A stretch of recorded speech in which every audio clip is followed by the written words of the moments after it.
Boxes and boxes of shoes and clothes, and more arriving every day. When Tracy Gilmore founded the Clothing Bank 10 years ago, she had no idea how successful it will become. The project's partners include major retailers. We have approached all the major retailers and we've spoken to them about giving us their excess stock. So this is all end-of-sale merchandise, customer returns, sometimes bulk rejections, and we've asked them what are they actually doing with the stock, and if they donate it to us, they can claim enterprise development points on their scorecard. But besides that, you're stopping clothing from going into landfills, and you're also helping unemployed women generate decent incomes. The women who work here are mainly single mothers, and many used to be unemployed. They buy the clothing at a discount and sell it for a profit, taking any labels off the items and making repairs. My life wasn't where I wanted it to be. I was suffering. I was working as a maid before, and then I heard about TCB that they teach people training. They give us training skills and business, and I always wanted to start a business, but I never knew how and how I can get funds. Not all the items are new. The women have a good idea what sells well. When anything special comes in, there's always a run on it.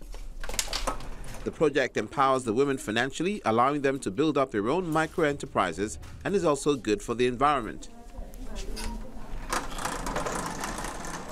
Quite a large portion of it was being destroyed.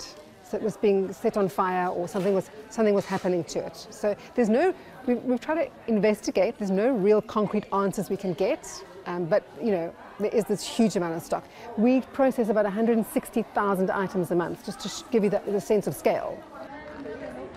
Not only does the Clothing Bank project serve an environmental purpose, it also gives the women business training and teaches them about sustainability and climate protection.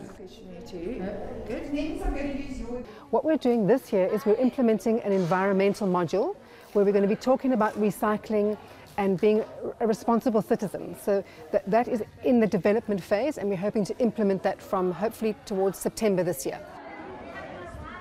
The Clothing Bank also includes the Appliance Bank.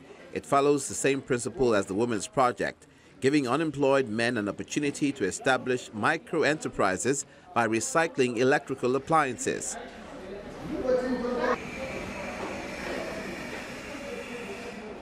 So what we do is we collect all the appliances from our retail partners.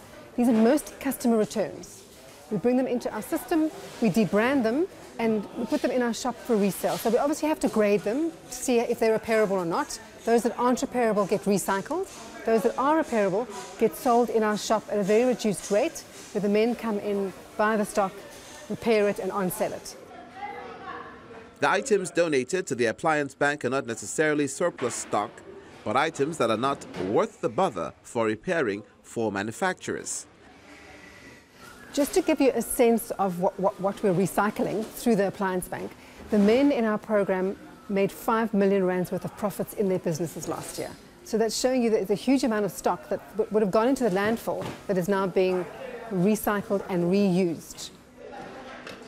A profit of 5 million rand, that's the equivalent of 300,000 euros. 47-year-old Thomas Mahina used to be unemployed. Working here has given him an income and made him aware of environmental issues. We are teach here how to fix these things, you understand. Those things that we cannot fix, then we recycle them, you understand, so that we can clean up the environment as well, you understand. So there's a lot of things that is happening here that is positive, that is putting values in our lives today.